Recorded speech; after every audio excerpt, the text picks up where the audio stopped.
So I barely ever really talk about TV shows on this channel, and I thought I would because I want to show off my tastes. Look at how intelligent and clever and smart I am at the good things that I like. Unless lots of people disagree and think I'm a dumbass for liking certain things. That's bound to happen.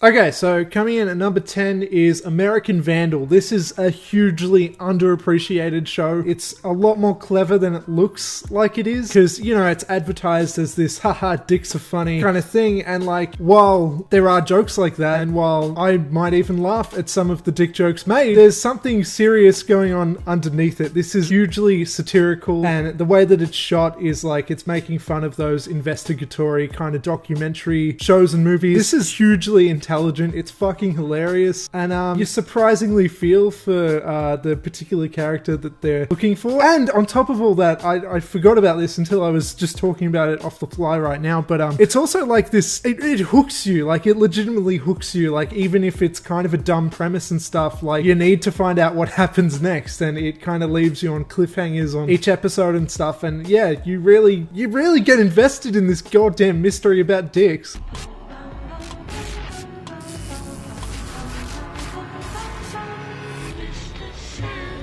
Nine is Bates Motel. This is one of the most well-acted shows. You have no idea what it's like to be your mother!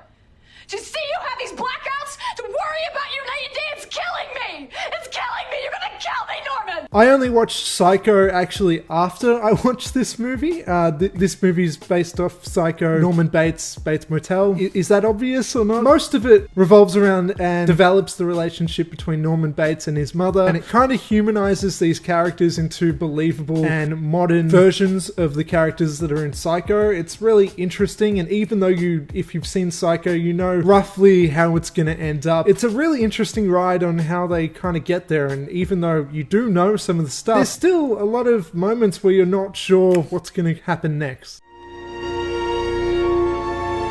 8 is The Haunting of Hill House. Sometimes I really like my horror-based TV shows. This is only one season. There's another season coming out, I think, next year or something. But this is one of the most well-directed shows. It's fucking beautiful. Like, there's this one episode in particular, I think it's episode 6, where it's all shot in one shot. And it's just like, you can't even believe it while you're watching it. And I'm sure there's a few trick shots. I'm pretty sure it's more like 5 separate shots that they have some secret cuts here and there. But like most of it in general, all supposed to be taken in one shot. And it's like, it's real time. It's just like 1 hour or 40 minutes or whatever the episode is of just these characters experiencing something traumatic and horrible. And there's this real beauty in it, even though it's, you know, quite dark and everything. The same can be said for the entire series or that season in particular anyway. 7 is the classic, okay? I had to say this. I couldn't not include this in my favorite TV shows. It's The Simpsons, okay? And just to be clear for this pick, I'm not including like season 13 onwards or so. It's the first 10, maybe 12, the golden era of The Simpsons that I'm really choosing here until it kind of delved off into whatever The Simpsons is now. But for that time, this show is, I feel like other people that haven't watched it and aren't fans feel like, oh yeah, it's just a dumb cartoon or whatever, but like, this is one of the smartest shows ever. Like, the writers behind this are just straight up geniuses. This is like probably the show that has impacted my life, not even probably, definitely. Like, I'm constantly saying references and quotes and everything to everyone around me. Everybody always knows. Everybody gets confused about what I'm referencing. I've learned many things. I learned many things growing up from this show. Like, I'll be like, you want to know how I know this song? You want to know how I know like some other thing or whatever, and this thing and that? The Simpsons. The Simpsons taught me that stuff. It was kind of like a secondary form of education for me, and it very much definitely also developed my sense of humor. You got any sugar around here? Sugar? Sure. Here you go. Sorry it's not in packages. Want some cream? No. But yeah, even though it's kind of dead now, even though it's still somehow airing, even though who the fuck can possibly be watching it, it lives on. It lives on through memes, and I am all for that.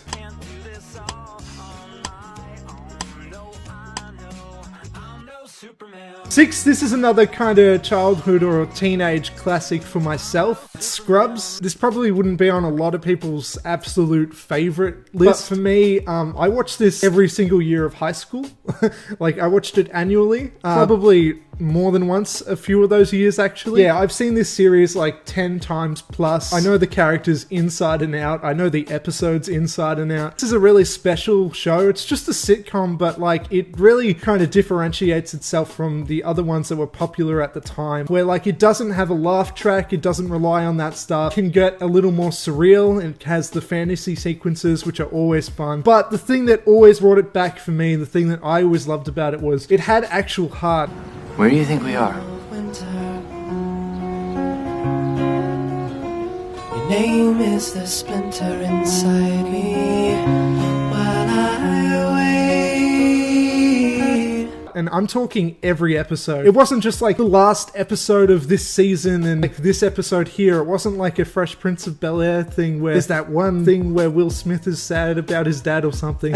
And it's not like it's not like a Friends episode where it's like the one dramatic one in the season where Ross and Rachel break up. It's not like that where it's just every so often there's heart. It's like every single episode has a strong narrative behind it. Somehow they kept it up for like 8 years. Until the 9th season, which doesn't exist. Fuck you. Number 5 is Hannibal. Like Haunting of Hill House, this is a beautiful show, and this does it even better. And like Bates Motel, this is so goddamn well acted. And like everything I've included on the list so far, this is absolute genius. Hannibal gets everything perfect for the first 2 seasons, and then season 3 is a little funny. Ignore that, but the first 2 seasons, season 2 specifically even, is just perfection.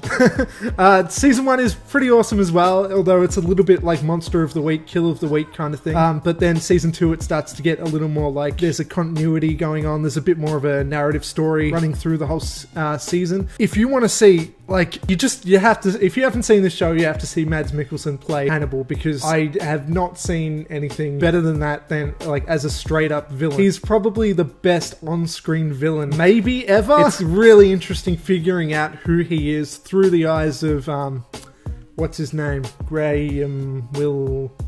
Will Graham. But yeah, no, if you want to see beautiful cinematography and like these weird, just out there, gross out scenes of like serial killers and stuff, and somehow make these things look beautiful, they kind of make murder look enticing in a weird way. I'm not going to be a serial killer, that's not what I mean, but just watch the show and you'll see what I mean. And it also makes cannibalism look tasty. I look like a fucking psycho now. Anyway, next up is number 4, the IT crowd, or IT crowd. It's the IT crowd though, because they work in IT, but some people seem to think it's the IT crowd. It's a play on the IT crowd, but it's IT because they work in IT. It's a play on the IT crowd. You say the IT crowd, doesn't matter.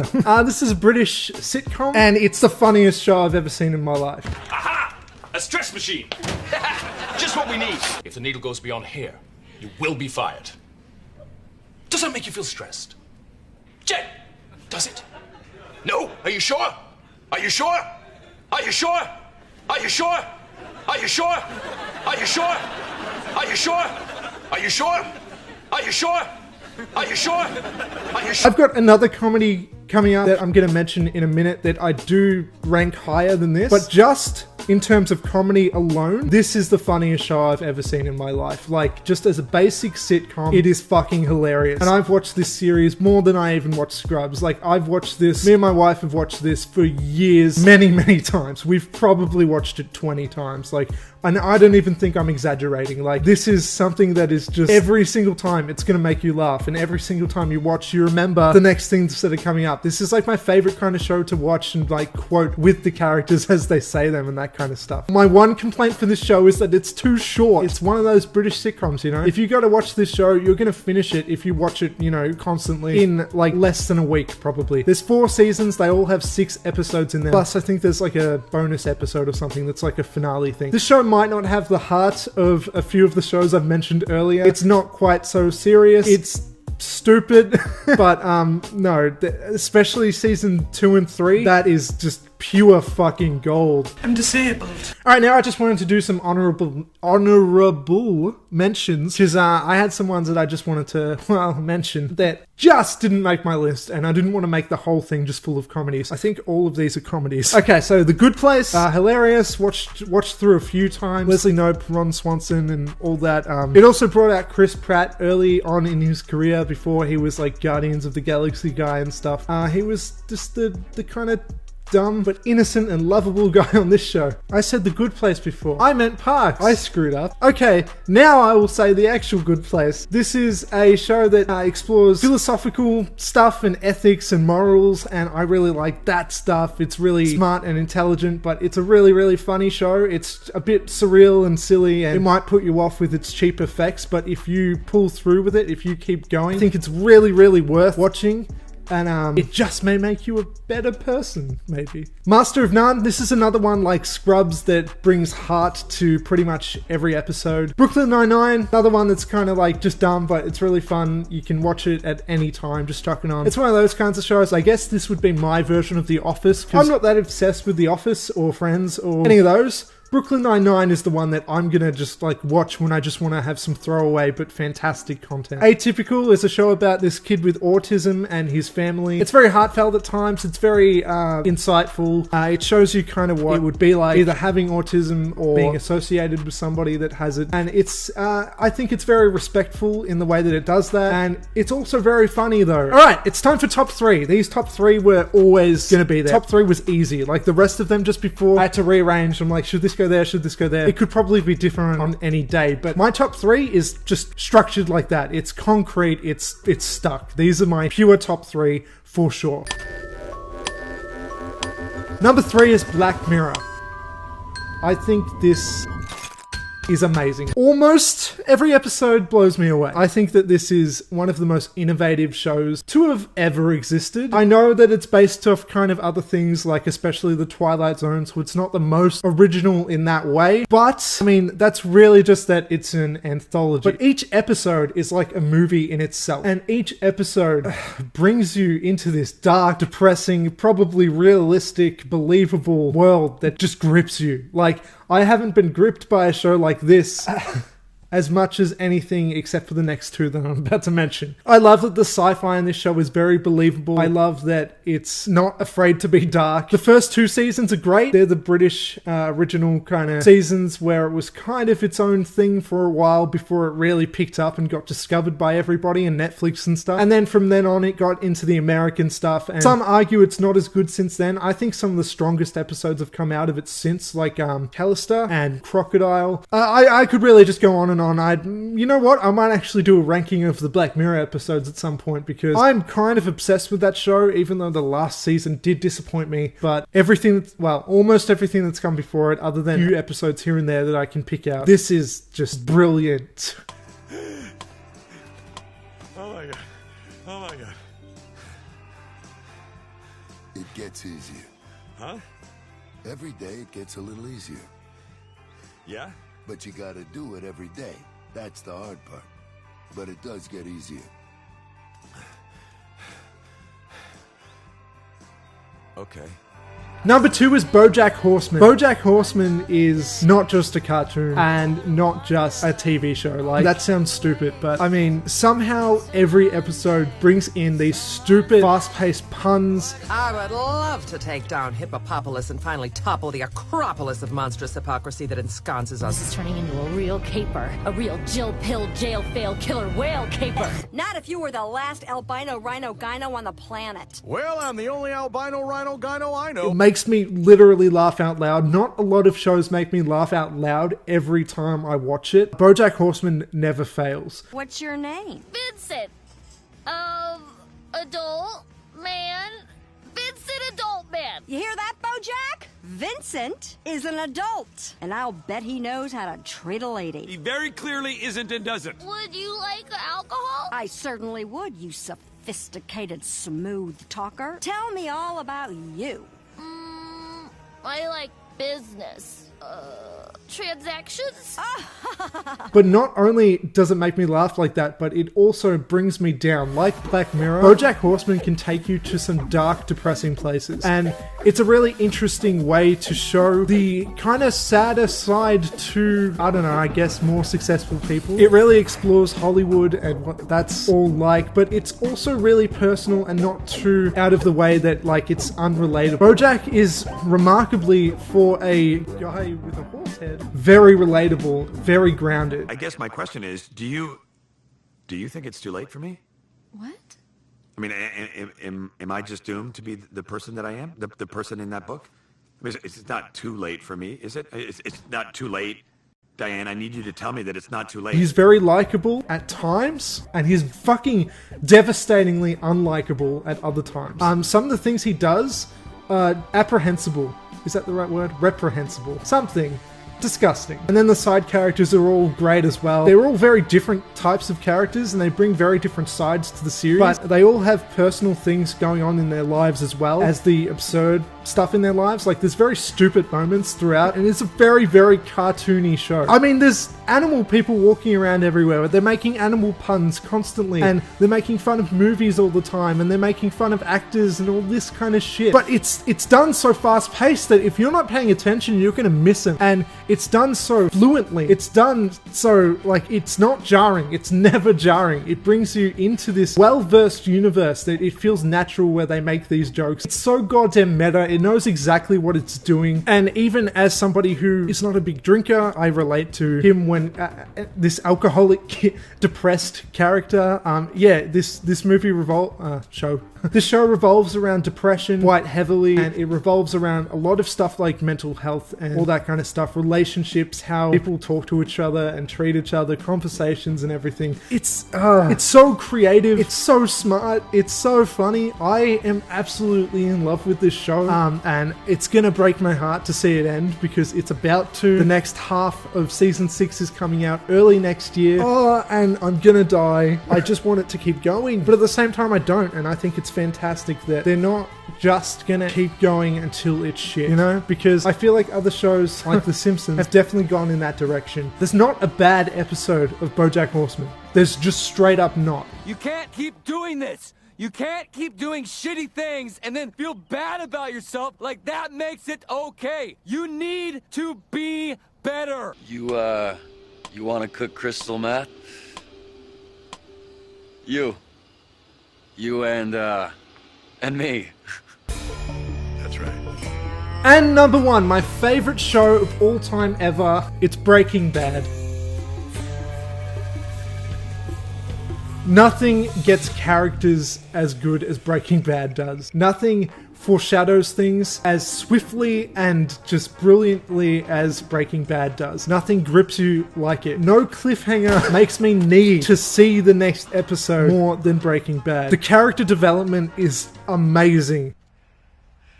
Run. The character interactions are amazing. Jesse Pinkman with Walter White. Jesse Pinkman makes this show. I wanted to leave them on the counter, bitch! Aaron Paul is... I love him.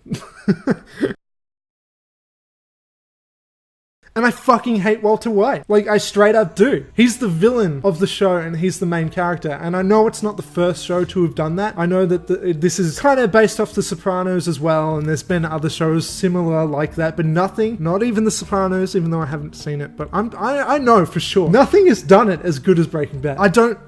Breaking Bad has ruined me entirely with TV shows.